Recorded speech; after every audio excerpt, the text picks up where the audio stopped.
Segons l'enquesta del Centre d'Estudis d'Opinió de juliol de 2026, el suport a la independència de Catalunya puja al 45%.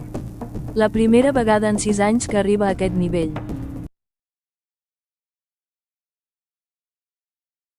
El 36% dels catalans es decanta per un estat independent, una opció que no liderava des de finals de 2023. El 30% prefereix el model autonòmic i el 22% el federal. Durant el procés, el suport va arribar al 48%. Ara torna a apropar-s'hi, 6 anys i molts processos judicials i acords fallits després.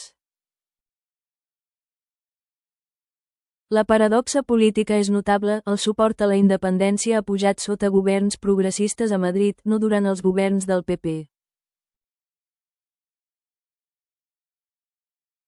L'enquesta del CEO no pregunta específicament per la independència. Pregunta pels models de relació entre Catalunya i Espanya. La resposta va canviant. Segueix CatFutur.